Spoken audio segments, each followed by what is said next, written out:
When my feet hit the bottom, it was like huge relief. I thought, hey, that really wasn't too bad.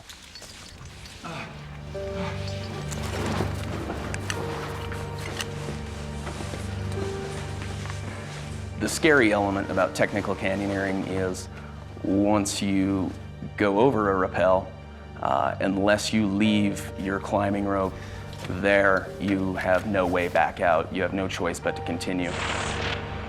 The canyon has proven to be far more difficult than the brothers expected. They're now out.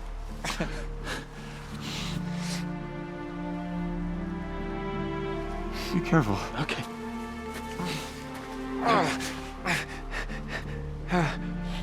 I could see him for a while before he went out of sight. And I remember telling him, think happy thoughts. and you can do it. According to the trail notes, Jeremy should be out of the canyon in 4 hours.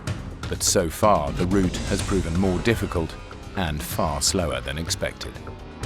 I think we were both pretty confident that I was going to be out soon and I could call someone and we'd get him out of that canyon.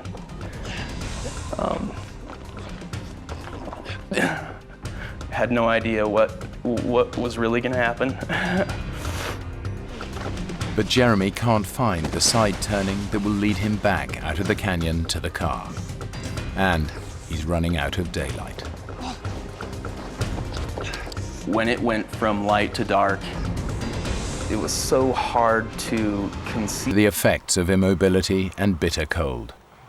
He can feel himself slipping into unconsciousness.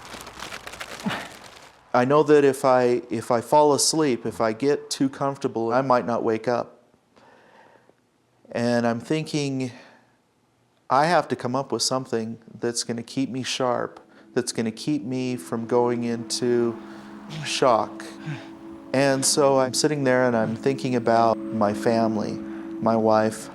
And so as painful as it was, I pretty much forced myself to stand up and endure some pain to try and get my system in check.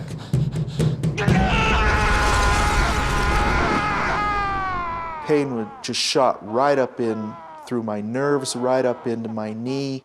It was terrible, but it woke me up.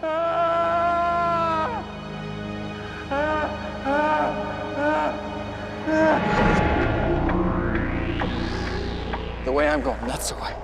The state of mind that I was in was really insane. How do you know that? Really emotional. Don't. I didn't feel like I was talking to God, You sure this is the right way? but I had to talk to somebody.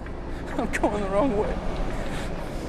You know, have moments consumed by negative thoughts. What if Justin hasn't made it? You know, why is he sitting there and not me? I'm out there, and it seems like it's been forever since Jeremy's left. And ever so subtly, I start to see changes in the light. And high above me, it looks maybe a little bit differently. And unless I'm hallucinating at this point, unless I'm starting to see things, I've probably made it through the night. And it was almost like a new awakening. It was a Canyon, and walked up on top of it, and it was about 60 feet to the bottom. I didn't have a rope or a harness, and my thought was, Jump in. Good idea. I was going to jump off the top of this into this pool. Jeremy is so exhausted that it's affecting his judgment. There is no chance that he will survive this jump. Jump in, jump in, jump in. Yeah.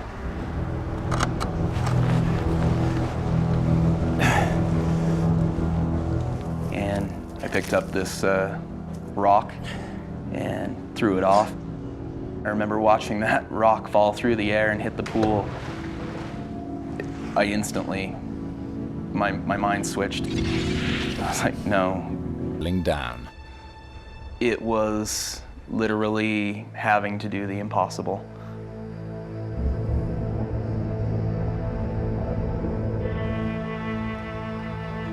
For Justin, daylight brings a new sense of hope that rescue is on its way. I could see the sunlight on the cliffs above me changing, and it's getting closer to me. And it's warming up a little bit. For the first time since I had been out there, it was almost bearable. And I'm sitting there, going through the hours and the calculations in my mind, and I'm feeling really good about where I'm at, and I'm feeling great about where Jeremy's at. I'm thinking in my mind that he's probably back to camp, and he's got help coming, and I'm gonna get out of here, and I'm gonna have one heck of a story to tell. And hopefully my wife won't kill me when I get home. And I'm laying there, and I'm just about... Some of the hardest things that I've ever had to climb up in my life.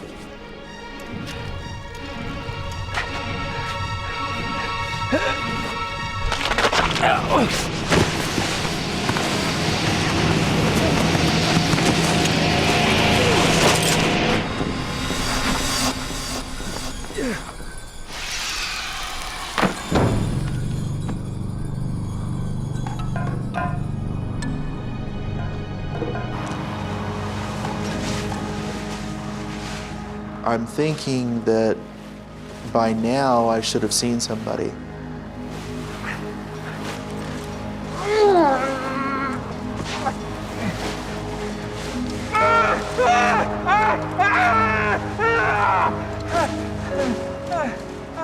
I had to accept the fact that as positive as I was about the situation and as hopeful as I was about my situation, that it wasn't looking really good for Jeremy. And now it wasn't looking really good for me.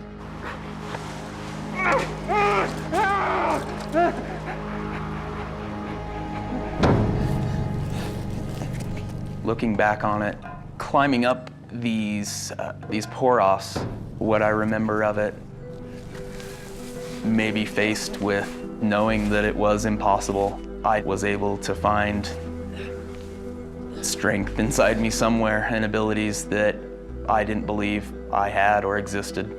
It's strange to think about, and I truly don't know how, but I made it.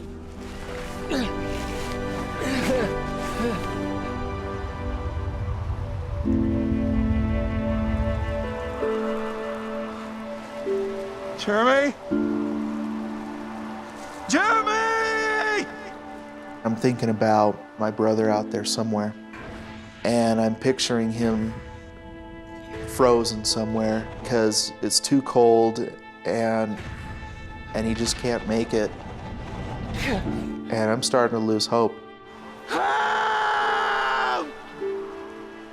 And I started to think that maybe he was dead.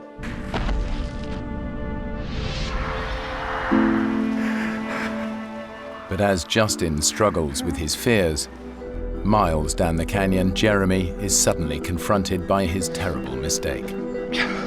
He stumbles across the side canyon exit. Disoriented by the darkness, he simply missed it the night before. It was so obvious. I can't conceive how I would have missed it, other than just the state of mind that I was in. I definitely should have seen it.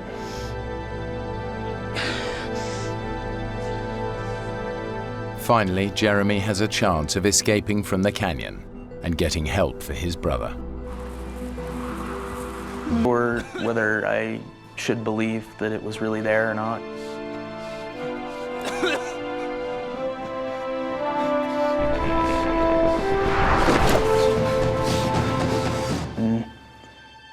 I approached it, and it really was. I hadn't really even thought about my own physical condition. I was a wreck, and kind of amazed at the fact that I was even alive. It should have taken Jeremy just 5 hours to reach their camp. Getting lost means it's taken over 26. I open the car and grab his cell phone, and it's dead. Plug it into the car lighter to get some power and waited a minute. After the superhuman effort that Jeremy has made to escape the canyon, he faces a final cruel twist of fate. I couldn't get any service. I remember holding the phone up over the top of the car and couldn't get a signal. As Jeremy tries to get through to help, Justin is struggling just to get from 1 hour to the next. All you want to do is lay down and just go to sleep for a little while. And I thought about just how easy that would be. And I'm hoping that I can go through another hour. I can get through 2 hours, and then you get through that hour, and time passes. Justin is beginning to realize that he faces another night in the canyon, a night he does not expect to survive.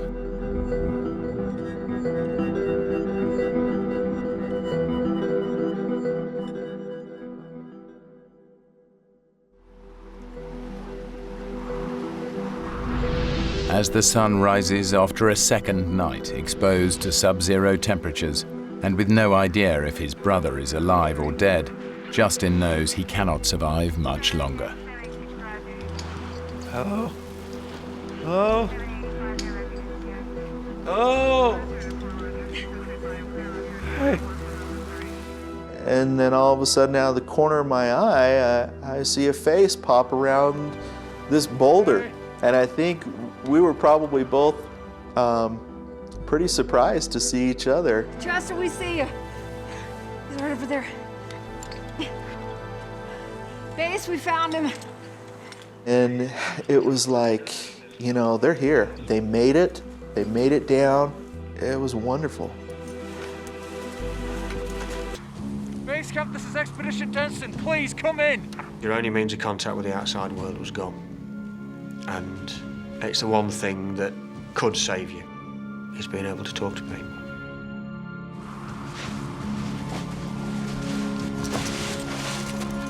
Nigel! Is everything okay? Guys, I'm so sorry. I've dropped the radio. I've broken it. Nige, your face. I'd missed this completely. I'd not realised it was happening. And he looked at me and I could feel his hand come up and pull. I've got balaclavas here and it just pulls them over. And I can't feel this cold. I can feel numbness, but I can't feel any further.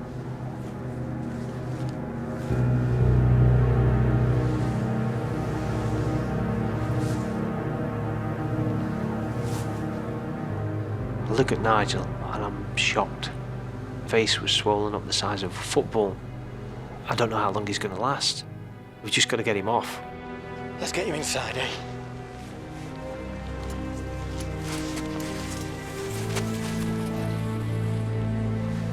Look, Steve, I'm so sorry.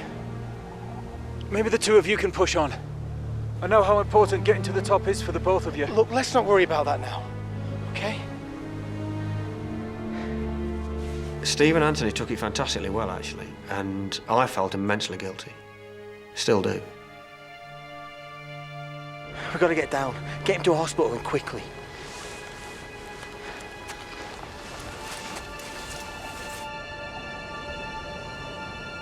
The mountain will be here next year, be here the year after. If we leave Nigel like this, he might not be. We've got to get down. With the radio now broken, all chance of communication is gone. It's a race against time for Steve and Anthony to get Nigel down the mountain. As soon as they start their descent, the team realize that Nigel is suffering from more than just frostbite. When we set off back, it's obvious that Nigel is struggling, and we didn't realise that his eyesight was quite as bad as it was. The swelling on Nigel's face has forced his eyes shut. He's becoming weaker and confused, slower with every step.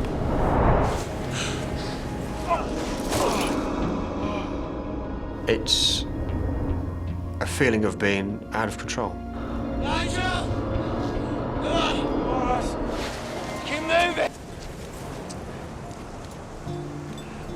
you be all right? Will you? See you later. Steve.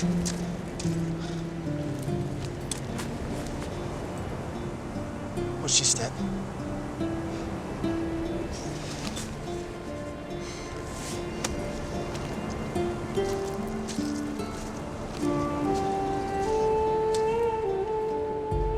Somewhere in the back of my mind, I can hear some mumbling going on.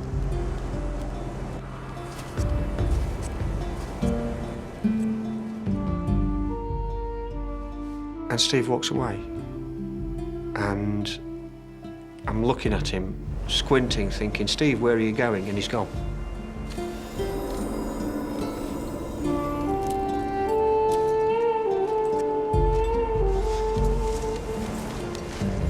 Nige, we're just gonna set ourselves here for a while, okay?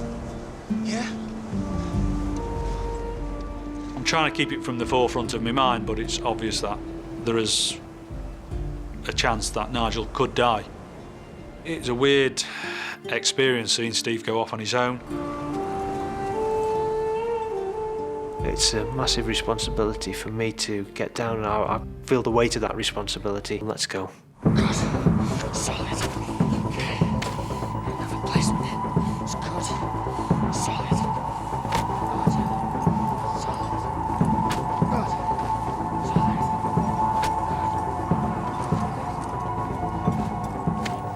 All of a sudden there's a crack. And I'm off.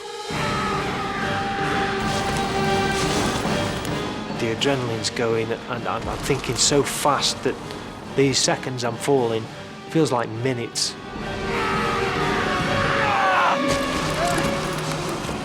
There's absolutely no way I can plant this ice axe to stop my fall. It would just rip my arm out of the socket. I need to stop.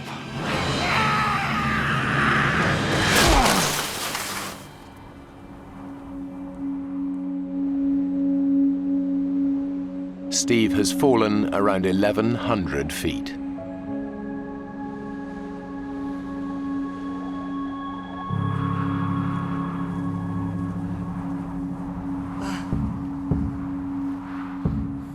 Oh, I can't believe I'm still alive.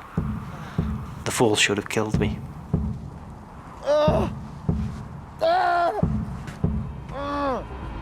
Steve has severely injured both his legs. The right is fractured, but his left is shattered in 12 places. He's over 17,000 feet up, and in his condition a huge distance from the route where he had hoped to find help. Over 2,000 feet above him, his friends are waiting for the rescue that may now never come.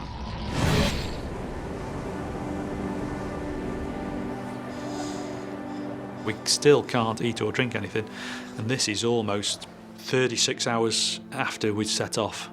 So, you know, it's a long time to go without taking anything on board. There is little we can do to stay warm without using our energies up. Not knowing quite what the next step is going to be. And we're telling kiddies jokes, which aren't very funny. I really do. And to have somebody there with you is fantastic. He's being like a nursemaid and being a very, very good one. Frostbite has started to affect Nigel's hands and feet. They're deteriorating fast.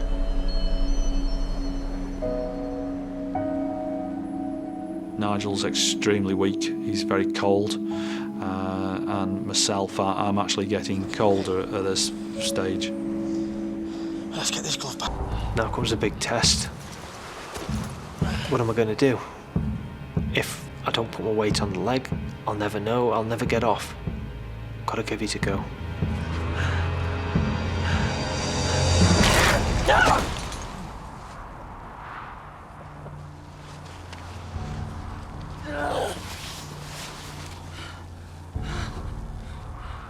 I'm sitting here in the snow, wondering what the hell I'm going to do. I can't stand up and walk. I've tried crawling,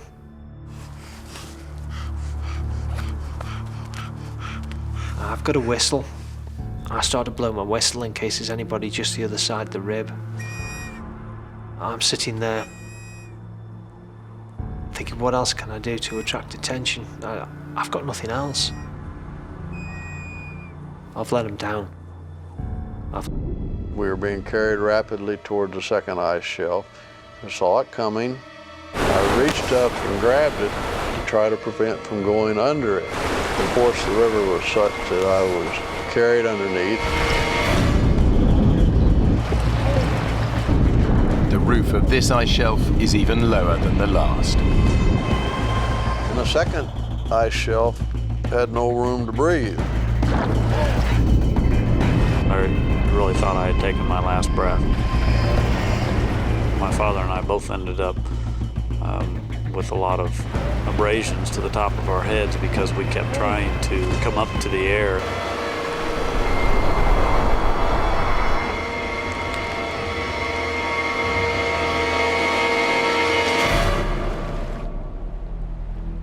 This is the Tinyaguk River, the one Blake thought he'd crossed earlier that day. But that was just a minor tributary. His father was right. The Tinyaguk is just too huge to cross. There's no way he can reach Bettles. I kind of lost a lot of that optimism that I had as soon as I saw that there was no way to cross this thing because it was so wide and so swiftly moving and so cold. It's a dead end. Blake defied his father and the basic rules of survival by hiking off by himself. Alone, both men are at far greater risk. I had a hard time deciding whether or not I should stay there because I knew I wasn't that far from my father. I certainly had some feelings of guilt that I had put him in this predicament.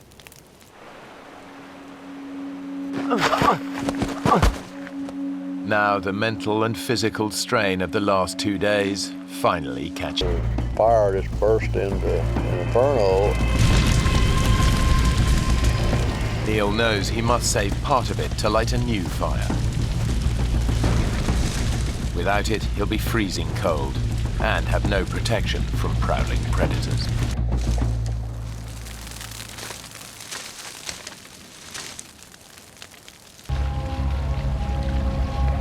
You gotta go back! He's up there! Keep going till you find him! He can't leave, he's gotta be at the camp! Maybe you didn't go far enough. He can't walk, he's gotta be there! I was worried something would happen to my dad. Because there's no way he could miss it. You gotta go and find my dad! And I fell to my knees. Blake ignored his father's advice and left him to fend for himself.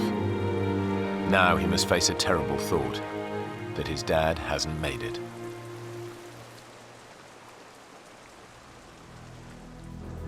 Dave needs to get them back to the lodge fast.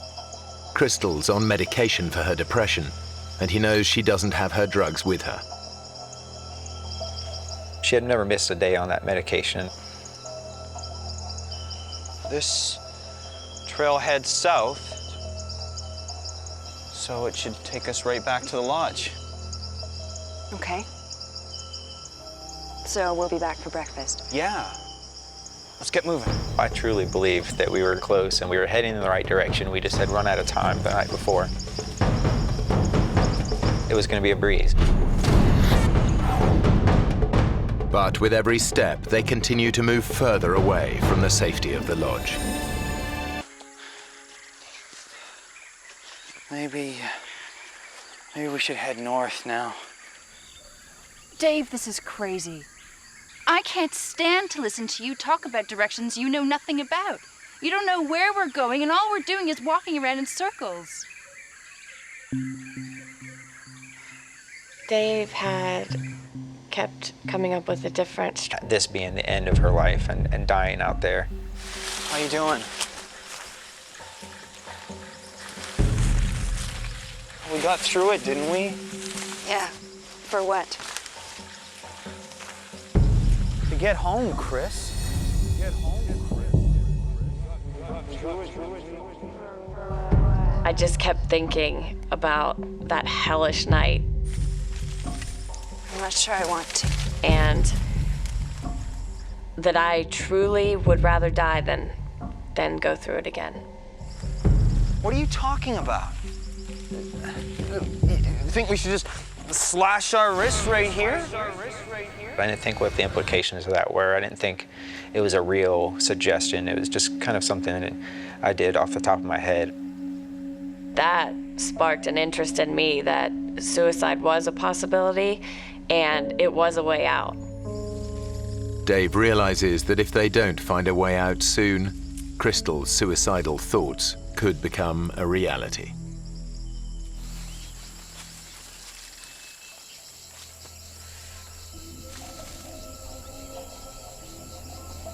Chris. Her brain was going through some nasty stuff, and she was feeling the effects of that physically and emotionally. I knew that as the days go on and her withdrawal from her medication gets worse and worse, that it's going to become very difficult to keep her going and to keep that survival instinct inside her. I was so overwhelmed and so frustrated and so confused that I felt crazy. I felt like I was going to lose it. And that made me quite pessimistic for the outcome.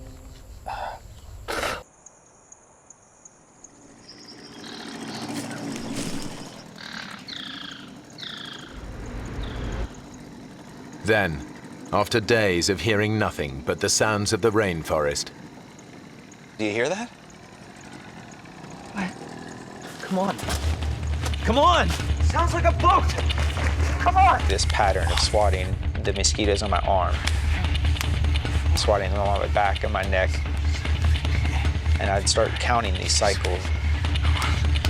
I became obsessed with time.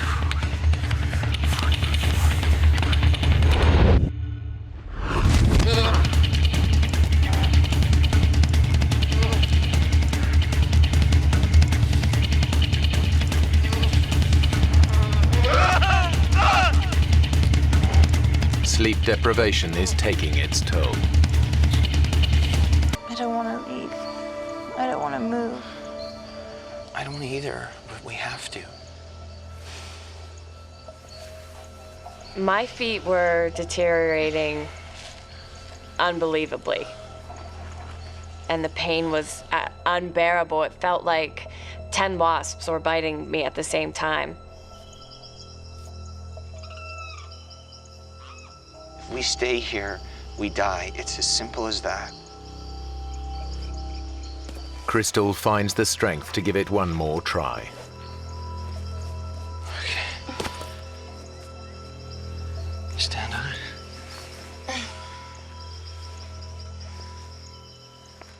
It's my girl. It was scary. I didn't quite know what to do. I think I actually panicked. I decided the best thing to do is try go for the crocodile and maybe chase it.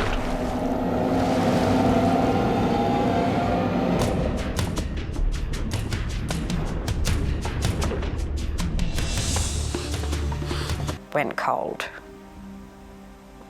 It was just such a terrible experience.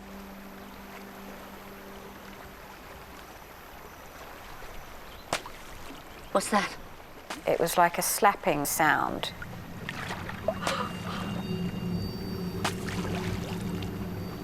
Arthur said that is a crocodile slapping its tail, and it's not far from here. You could distinctly see it was a crocodile. We could see the jagged edge of his tail. He's lost a lot of blood. He's weak and disorientated. I thought surely they're going to come across. I tried to shout, couldn't get it out. They started to move off.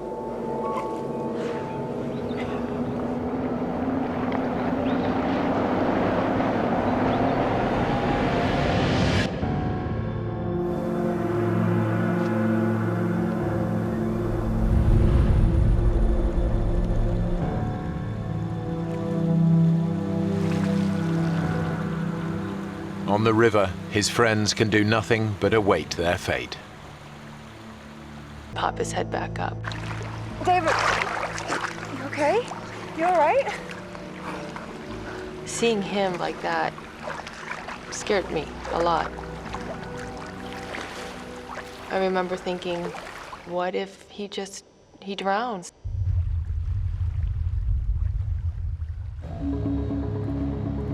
David's brother, Owen, has finally reached the Solomon Islands. Even though there's no official search and rescue, there is a helicopter service, but it's a private company. When we got the helicopter chartering service, they weren't really sitting around waiting for me. They were doing other things. And I'm standing. It's going to sneak up on you. The divers make a last desperate attempt to reach land.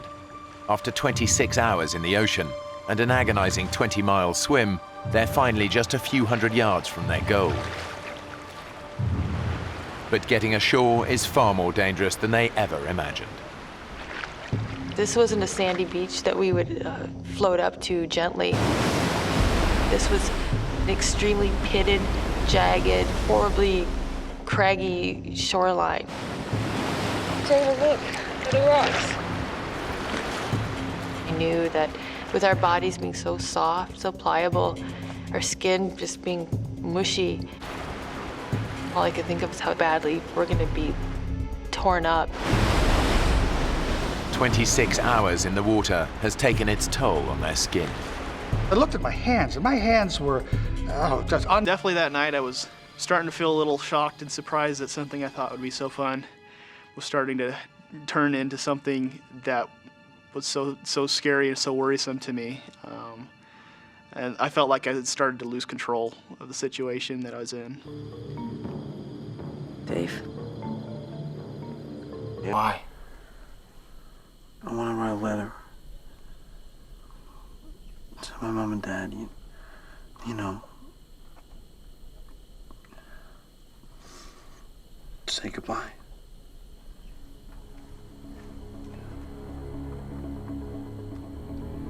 Don't be stupid, Dave. We're not gonna die. I was telling him that, not to give us confidence or not to give us hope. But I almost said it just so that I didn't have to go get him one. So I didn't want to move from that spot. I physically couldn't. I was just gonna lay there to die, and I didn't want to do anything else. I had a dream of myself in a coffin. You know, my family walked by, but my littlest brother just broke down in tears, covered his eyes.